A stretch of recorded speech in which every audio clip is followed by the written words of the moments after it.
Okay, this is Lenny Hart, and I'm going to begin to read from the 19th Psalm. And I'm going to read on the fifth verse, and I'm going to read the sixth verse, and then we're going to talk about these verses, and we're going to look at them on a physical level, not a spiritual level, but a physical level. And it says, "And he, as a bridegroom." Let me start with the fourth verse of the 19th Psalm. "Unto all the earth hath their line gone forth, and to their end of the world their sayings. For the sun he placed a tent in them, and he as a bridegroom goeth forth from his covering, and he rejoiceth as a mighty one to run a path. From the end of the heavens is his going out, and his revolution is to their ends, and nothing is hid from his heat." Now, I'm looking at this. This is the sun. And I want to begin to talk about how I believe that the Bible's teaching, and I believe this is what it's teaching, and I believe this, that the earth is not round, it's flat. And it doesn't have edges like you see these artist interpretation where they have the waters flowing over the edge. The earth it doesn't have an edge. It doesn't have an ending. There's no ending to it. The Bible talks about the heavens for height and the earth for depth. In other words, there is no ending to the earth. And the sun revolves around the earth. Now, as you watch the sunset, it's not setting, it's just moving away. And it moves so far away that it sinks below the surface. It's just like when you're riding down a road and you're looking at a line of telephone poles. They appear to be getting smaller and smaller and smaller and smaller, but they're not. They may look like they're only an eighth inch tall at the very end, but we know they're 40 feet. Some of them are 40 feet. So that's one thing I wanted to talk about. Also, in Joshua 10:13, the Bible talks about how God made the sun stand still for a day, a whole day. So, and there was never a day like that or since then, or a day like that before that. And also, now just from my point of view, looking outside of the Bible, if we look at the sun and we look at the moon, they tell us the sun is stationary and the moon and the earth are going around the sun. Well, the sun and the moon do the same thing. They follow a pattern. You know, they are going around. They are moving, and we're stationary. You know, we see the sun and the moon, they basically do the same thing. So that's what I wanted to talk about. And another thing too was, you know, God says that we're to subdue the earth.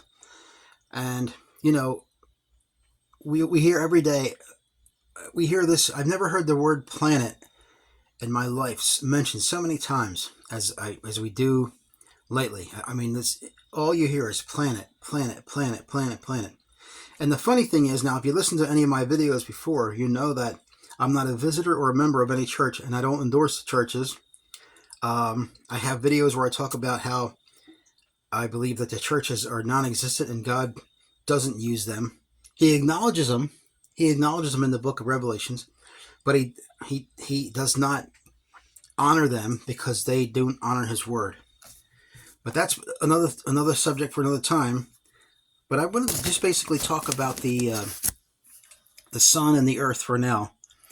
And these things they're spiritual.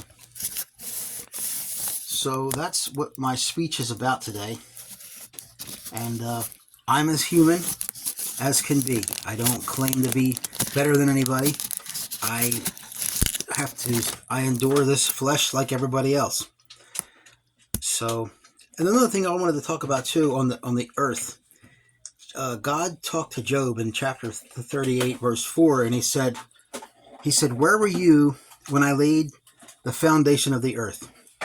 And so any one of us can ask that question and say, Where was I when God laid the foundation of the earth? Or where were you? Or where were the scientists when God laid the foundation of the earth? And this was at the end of Job's learning period. And we know that Job's friends were not heard. Her prayer was not heard by God until Job prayed for them. So he was a significant person. And so God's asking him, where were you when I laid the foundation of the earth? And, and I'm going to be kind of sarcastic or whatever you want to call it and say, where was NASA? Was NASA there when God laid the foundation of the earth? What I'm saying is we believe that the earth is round because that's what we hear. We heard it from the womb. We've heard this over and over and over again, but yet I haven't been up in the sky to look back on the earth, and so this is just one of the things that, if this is what I'm saying is, if this is true, or if the Bible's true, if I'm teaching or preaching the Bible right, whatever you want to call what I'm doing here, and these verses that I'm reading, they're gospel. The Bible is the gospel. It's not just the part that the churches talk about, which they lie about, but I'm not going to get into that now. I'll just say one thing about the modern churches, and even the ones that way back when. There's no guarantee that God loves you. There's no guarantee God loves anybody. He does love certain people, but there's no guarantee that God loves you. And that's probably the best thing you could ever hear. But if you're in a church, you won't hear that. Now let's talk about the churches again just for 1 minute. Now the churches won't buy into the evolution and the million-year stuff. They won't buy into that. They want to tie all their stuff back to times and dates with Adam and Eve and with Christ and all that. They want to keep trying to tie that back, and that's good. But they buy into the planet. At least the ones that I've ever dealt with, they buy into this planet. So the devil doesn't care if you don't buy into the million years, but if you buy into the planet. Now, it's also said it's impossible to deceive the elect. So, if what we're learning here, if what we're looking at, we're studying these verses, we're picking these verses out, and we're putting them under light, and we're looking at them, and we're seeing that he says, and his revelation is unto their ends, and nothing is hid from their heat. Again, I'm going to say that the earth, it talks about the inhabitable parts and the uninhabitable parts. And we could talk about this a lot, but I just wanted to get this out there. And this video, it won't be received. It won't be received. It'll get 5 likes per 1,000 views. So, and but that's okay, because it doesn't matter who likes it. It's just the right people have to hear it. So if you hear this and you say, "Oh, this guy's nuts. It's nonsense. He's crazy." That's okay. You can feel that way, and I don't want you to abandon the channel, because there's a lot of good stuff in there about building and carpentry and stuff that you're welcome to it. That's free. That's my trade tips that I've worked for years and years, and I'm giving them away because I don't want to die with the information that I know. So I'm giving it. It's on YouTube. It's free. They don't pay me anything, but they run commercials on my longer videos. That's okay.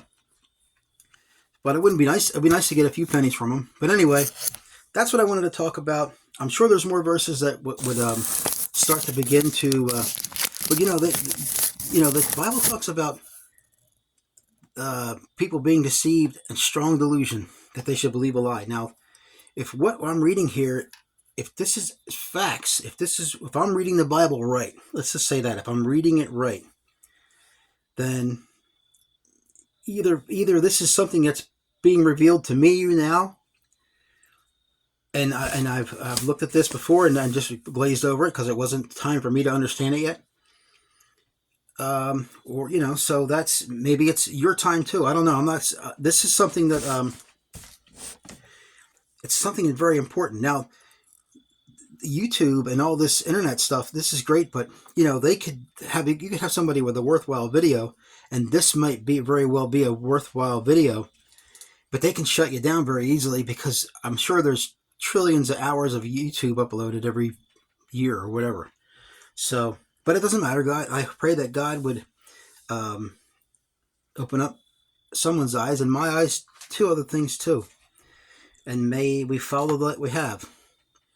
So this is Lenny Hart, and I appreciate your time. And pray for me. I ask for your prayers, and I appreciate you listening. And may God bless you, and may He bless me. We can only ask Him for His blessings, and may He be pleased to bless us. Okay, thank you for your time. This is Lenny Hart. Take care.